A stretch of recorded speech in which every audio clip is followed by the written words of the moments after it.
Hi guys! So today we're going to have a little serious video. I'm just going to sit down and talk to y'all about my dysautonomia, which is the chronic illness that I suffer with.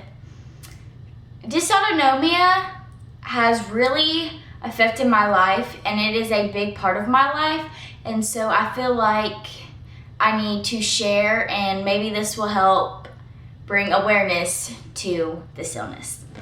So on my phone, I looked up the Dysautonomia International to help guide me through this video because dysautonomia is kind of hard to explain.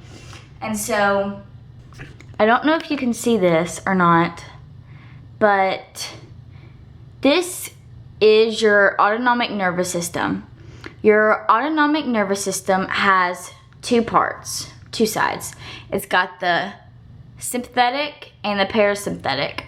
So there are two sides, like I said, of the autonomic nervous system.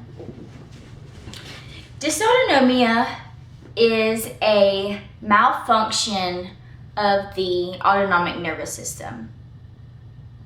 And dysautonomia is the umbrella term for, let me just read it to you. Dysautonomia is an umbrella term used to describe several different medical conditions that cause a malfunction of the autonomic nervous system. The autonomic nervous system controls the automatic functions of the body that we don't consciously think about. So that is like your heart rate, digestion, blood pressure, constriction of the pupils, kidney function, and temperature control.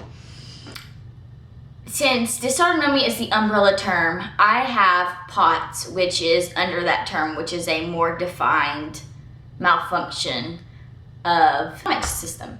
So, people with dysautonomia do have trouble regulating the things that the autonomic system controls. So they have trouble regulating their blood pressure.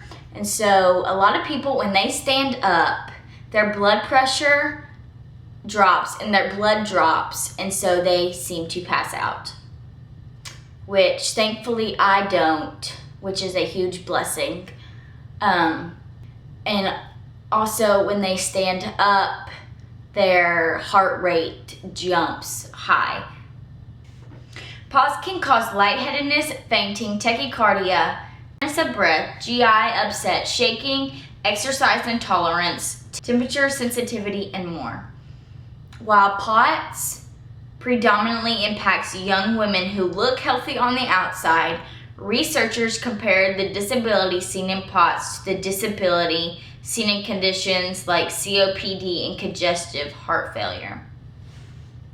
Now, later on in this video, I will get into the part about people looking healthy when they're really not.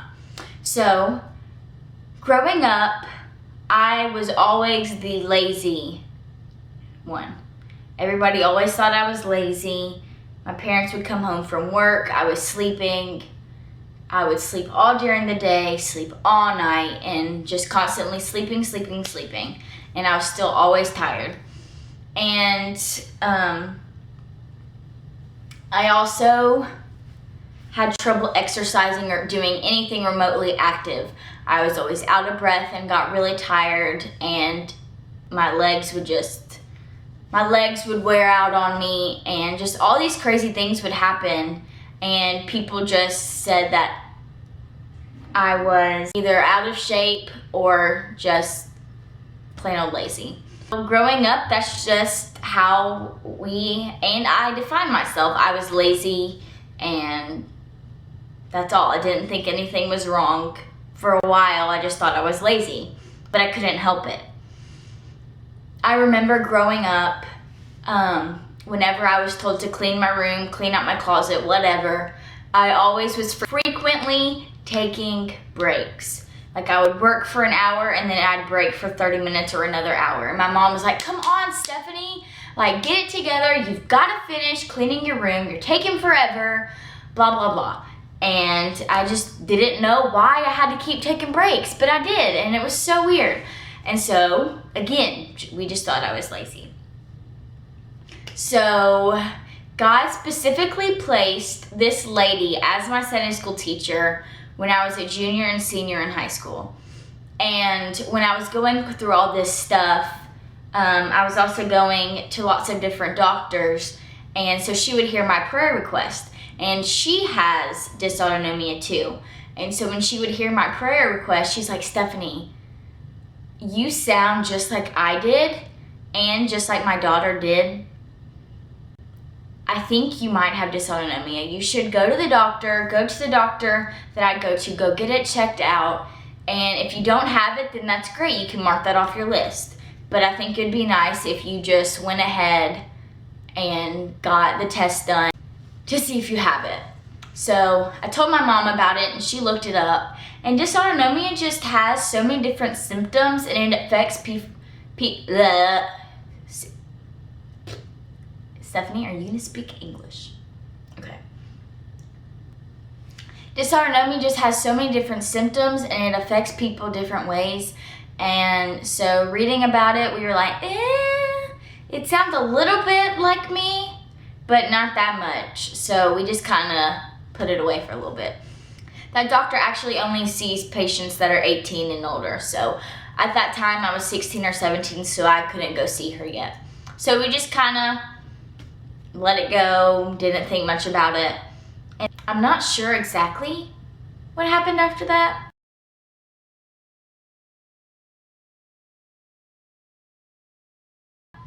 But my freshman year of college is when my dysautonomia really started to act up and my symptoms were flaring up, and I just was really struggling to live just a normal daily life. I couldn't do just normal daily activities. I couldn't walk to class. I couldn't wake up in the mornings. Just all these things were piling up, and I was just really struggling. And I would say that was one of the lowest points in my life, and I'm so thankful at where I'm at now. Sorry, I'm getting ahead of myself, so let me slow down. So at the time when I was a freshman in college, I didn't know I had dysautonomia. I didn't know the requirements my body needed to get through a normal day. And so I didn't know that my body actually requires 8 hours of sleep a night to function and to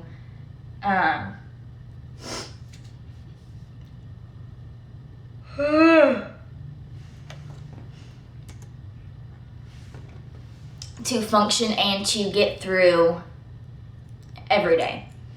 And so I always saved my homework. I was one of those kids that had all-nighters almost every night, doing their homework till 3 o'clock in the morning when they had 8 a.m.s. That was me. And I didn't know that it was killing my body as much as it was. So I was slowly just wearing my body out. My body couldn't handle it anymore, but I didn't know why. We didn't know what was going on. So we ended up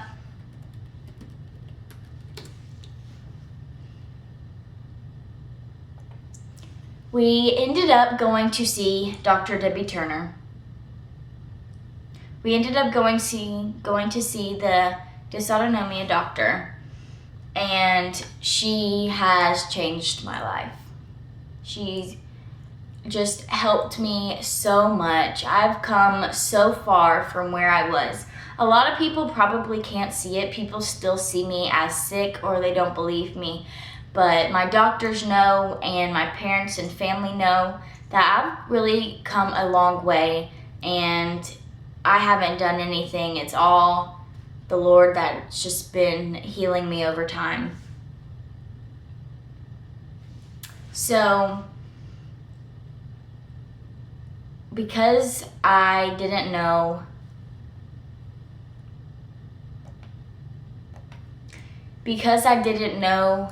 that since I didn't know that my body required 8 hours of sleep, I wasn't waking up for my classes, and so I was missing a lot of them.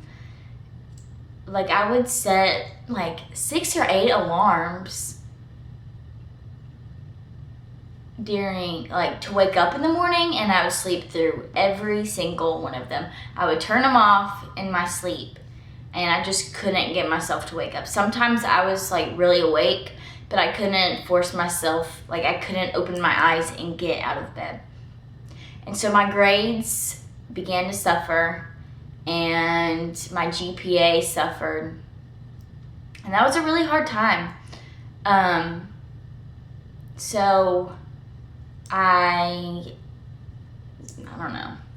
Just over time, I've been able, with the help of my doctors and my parents, we've been able to figure out what really affects me and what doesn't, because everybody with dysautonomia, the symptoms and the way that it affects you is completely different. Nobody is the exact same as you are. And so we just had to go day by day, figure out what my body needed, the requirements I needed. I didn't go to school this past spring semester, and I quit my job for a little bit, and now I'm able to live a normal life. And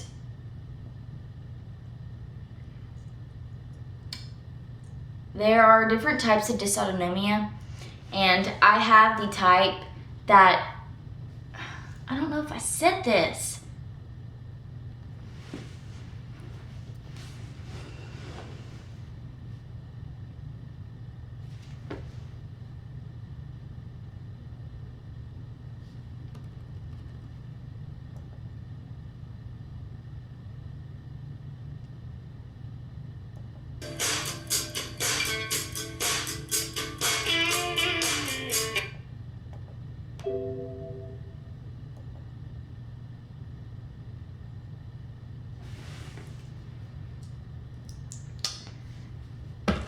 So the type of dysautonomia I have, it really hits young girls when they hit puberty.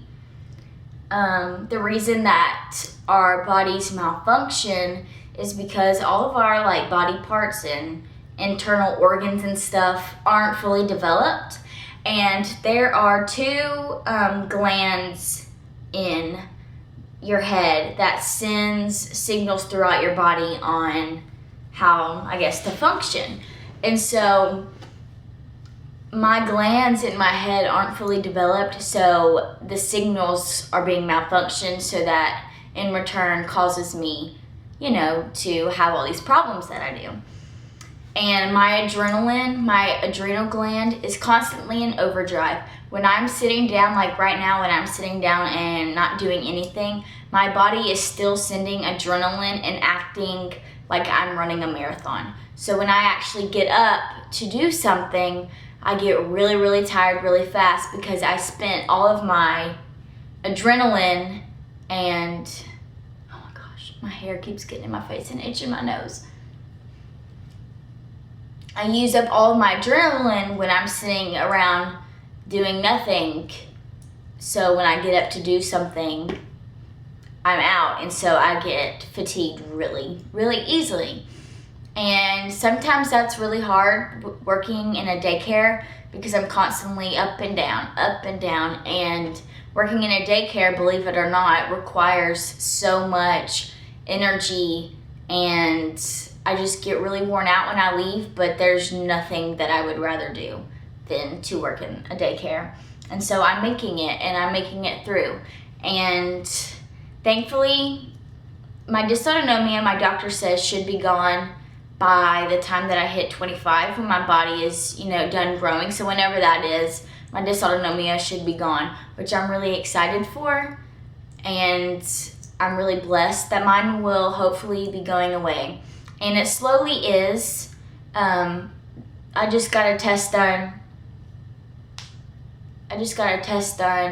a few months ago, and my test scores were better. My test scores were better than they've ever been, which is a huge blessing because it's slowly going away. And I will soon start some vitamins and then slowly get off all of my medicine, which I'm on about like 6 or 7 different medicines a day, which is pretty ridiculous. And a lot of people think that I don't need them, and I'll get to that part in a minute.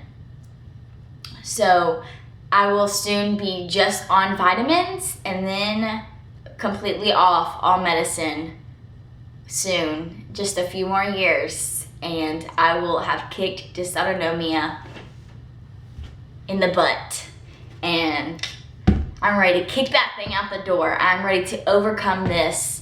And if you have dysautonomia or POTS or a chronic illness or anything, just know with God's help, like, you can overcome this, like, easy, because God can help you if it's part of His will. So, as I was saying before, it is hard. You can't just look at someone with a chronic illness and know that they're sick.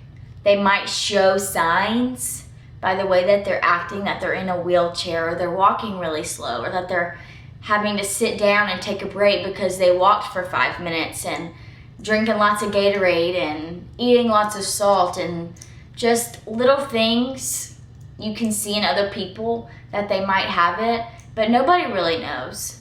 And why should you judge someone saying that they're out of breath or just lazy when you don't know? That's this girl that goes to University of Arkansas. She has dysautonomia, and she has a disabilities parking tag in her window, and somebody wrote a note and put it on her windshield saying "faker." And that broke my heart. And it really worries me about going back to school, because I might have to have disability parking because I can't walk very far. But just looking at me, you wouldn't be able to tell that I was sick. You would think that I'm faking because I don't have an outside injury. So I just want to encourage you just to keep in mind that people are going through things that you don't know about, and nobody can judge but God. And you have no idea what's going on. You're not in their shoes. So why just make a judgment about somebody?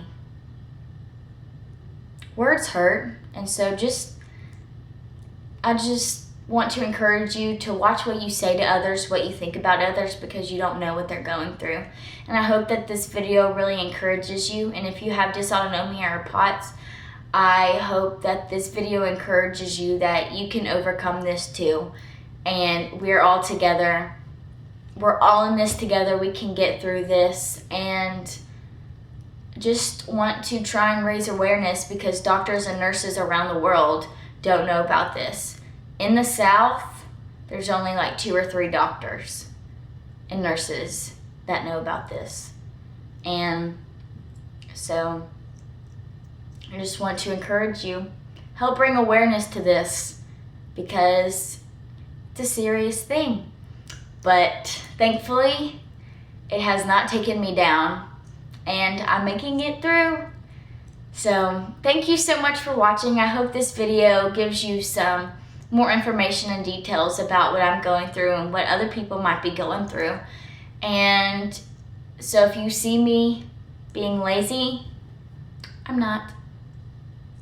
So yeah, thank you so much for watching, guys. I hope this wasn't too boring, and I'll hopefully cut it down so it's not too long for you. So I'll see you next time. Bye.